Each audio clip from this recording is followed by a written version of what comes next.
Hezbollah का जो सरगना था, नाम था हायथम अली तबताबाई। ये जो था हिजबुल का बहुत बड़ा कमांडर था और इसके ऊपर 50 लाख डॉलर का इनाम घोषित था। अब आप इतना बड़ा इनाम घोषित है तो जाहिर सी बात है, आप भी अंदाजा लगा सकते हैं कितना खतरनाक होगा। अब इजराइल ने लेबनान में हवाई हमला किया और बेरूत जो है उसमें लगातार हमले करने के बाद इसको नेस्तो नाबूद कर दिया है। अब ये जो इजराइल ने इतना बड़ा एस्केलेशन किया है, इसे कैसे देखते हैं आप? इसका क्या वजह मानते हैं कि एक मैसेज देने की कोशिश की है, एक सबक सिखाने की कोशिश की है? देखिए, ये जो भी आप हिजबुल्लाह के परिप्रेक्ष्य में देखते हैं मिडिल ईस्ट में, उसकी कहानी अलग होती है। जो हमास के परिप्रेक्ष्य में देखते हैं जी उसकी कहानी अलग होती है। जब सबसे पहले जो मरने वाला है, क्या नाम है इसका, हिशाम जी। हातिम हातिम अली तख्ताबाई, ये हम्म। शिया है। शिया के मरने पे पूरे ओआईसी में, मिडिल ईस्ट में बहुत ज्यादा आक्रोश नहीं होता। थोड़ा यमन को तकलीफ होगी, थोड़ा ईरान को तकलीफ होगी, कहानी खत्म।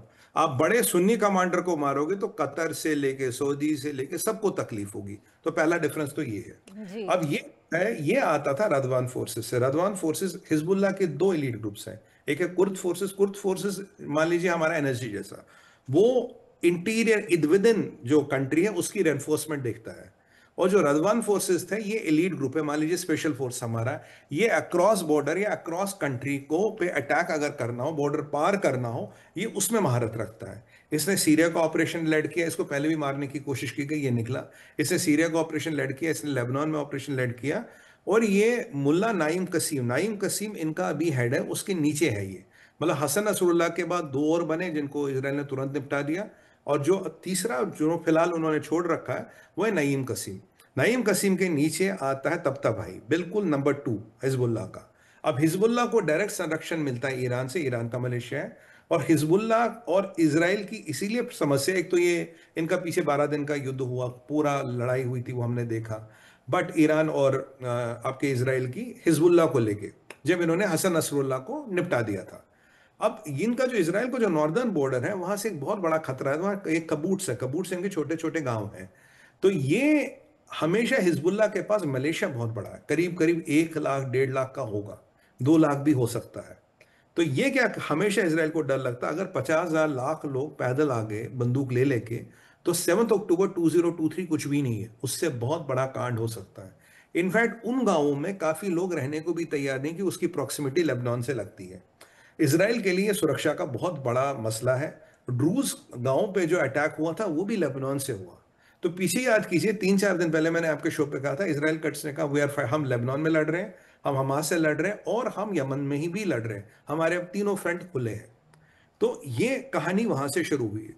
कल मैंने आपके शो पे कहा था, बेंजामिन नेतन्याहू ने कहा कि भाई जो भी कहीं भी कोई होगा, हमें किसी से अप्रूवल लेने की जरूरत है, हम जाके सीधा ठोकेंगे, हम जरा खत्म करेंगे। और जब ये मरा तो बेंजामिन नेतन्याहू टीवी पे आए, उन्होंने कहा हाँ मैंने अप्रूवल दिया था, मैंने इसको मारने को कहा था और मैंने बोला इसको मारो। अब सवाल ये है कि ये क्यों और अभी क्यों और अभी फायदा क्या है? अभी फायदा इसलिए, आप 8 दिन पीछे जाइए, 8 दिन पीछे अगराची ने बोला हम किसी को भी अपनी साइट्स में जाने नहीं देंगे, हम कोई न्यूक्लियर इंस्पेक्शन करने नहीं देंगे।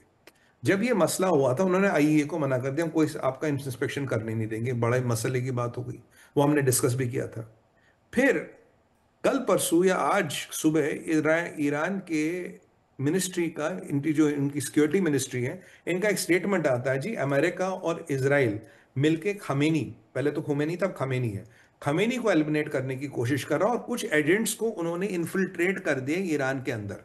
और ईरान के अंदर मोसाड ने क्या किया, आपने लड़ाई में देखी थी, उनका सारा ये डिफेंस सिस्टम मोसाड ने अंदर घुस के बर्बाद किया। और ईरान को डर क्यों लग रहा है? ईरान में जो गया था इस्माइल हनिया, जो हमास का हेड था, जी। इस्माइल हनिया को कहां मारा? ईरान के अंदर मारा। हसन नसरुल्लाह को कहां मारा? ईरान के अंदर मारा। इन्हें लगा हुआ डर खमीनी को लेकर। और ईरान की परिस्थिति क्या पूजा जी?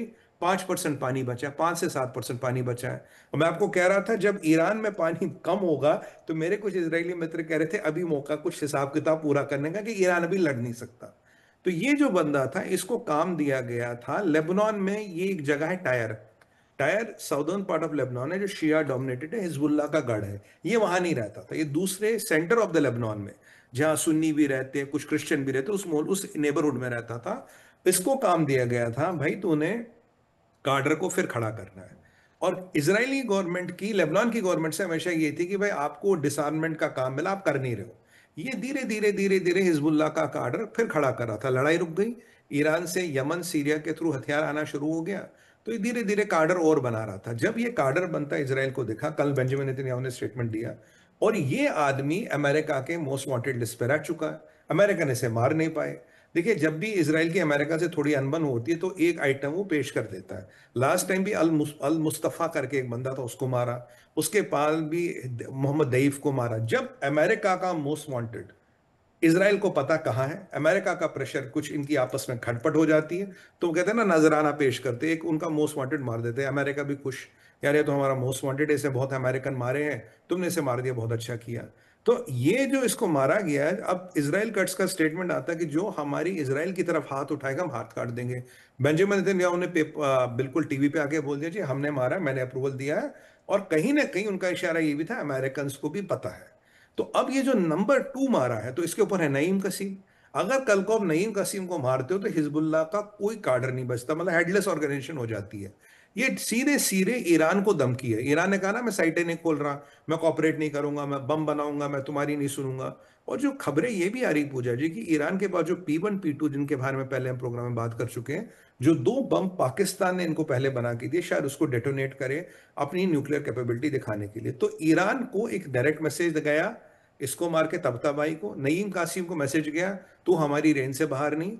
और वहां ईरान का इंटीरियर मिनिस्ट्री ने पूरा प्रेस रिलीज निकाली है, खमेनी को अमेरिका और इजराइल टारगेट कर रहा है और एजेंट्स को इन्फिल्ट्रेट भी कर चुका है, और उन्हें डर लगता है इस्माइल हनिया के मौत के बाद। तो एक ईरान पे प्रेशर बनाने का टैक्टिक है। और देखिए, मुसलमान कोई भी कंट्री बात नहीं करेगी, क्योंकि मरने वाले शिया है, ये शिया है। तो ये एक अजीब इक्वेशन है। अगर ये सुन्नी कमांडर होता, तो मैं आपको कह रहा हूं, कतर और सऊदी ने डोनाल्ड ट्रंप को फोन लगा, तो भाई हमारा बंदा कैसे मार दिया, किससे अप्रूवल लिया तूने। तो यहां एक अजीब शिकवी, एक ईरान को मैसेज दिया जा रहा है कि भाई देखो, तुम औकात में रहो, नहीं तो हमें पता क्या करना है। और इसराइल हमेशा एक चीज में तो आगे रहता है। इसराइल एक चीज कभी नहीं कर सकता, अगर कभी लाख लोग, आप मान लीजिए, नॉर्दर्न बॉर्डर से इसराइल की तरफ आए, तो पूजा जी उस दिन नरसंहार होने वाला, उस दिन हजारों मरेंगे, क्योंकि इसराइल को फिर बड़े वाले हथियार यूज करने पड़ेंगे, इसमें हजारों के लाखों लोग मरेंगे। अगर ऐसी परिस्थिति हुई, पूरा आपका मिडल ईस्ट खून खराबे में डल जाएगा। क्योंकि वो सीधी सी बात है, 50,000 लाख मुसलमान एक दिन में मारो तो पूरा मिडल ईस्ट तो झल ही पड़ेगा। तो इसराइल उस सिचुएशन को अवॉइड करता है। जब कोई कमांडर या जब कोई आदमी इस लेवल पर पहुंचने लगता है, या कोई यूनिट इस लेवल पर पहुंचने लगती है, उसको इसराइल एलिमिनेट कर देता है। क्योंकि अमेरिका के साथ क्लियर अंडरस्टैंडिंग है, अगर 50,000 लाख लोग आए और हमने आने दिया, तो 7 अक्टूबर 2023 तो कुछ भी नहीं, वो तो ट्रेलर भी नहीं है। इतना नरसंहार होगा तो हमें हजारों लोग मारने पड़ेंगे। तब अगर हजारों लोग नहीं मारने, तो हम जाके इन कमांडरों को एक एक करके निपटाएंगे, और इस प्रोग्राम को डिले डिले डिले करते रहेंगे जब तक ये कमजोर नहीं होता। और ये अमेरिका को भी बिल्कुल क्लियर मैसेज है, आप हमें ये नहीं बता सकते आपका शत्रु क्या है। आपने सीज फायर नेगोशिएट करवाया होगा, पर सीज फायर की टर्म्स क्या है, किसको कब ठोकना है, किसको कब मारना, वो हम डिसाइड करेंगे, आप नहीं करेंगे। और जो बेंजामिन नेतन्याहू की रेटिंग इसराइल में नीचे जा रही थी, उसको फिर अप हो गई है, क्योंकि अब लोगों को लग गया इसराइल अपने फैसले खुद करता, अमेरिका से आदेश नहीं लेता।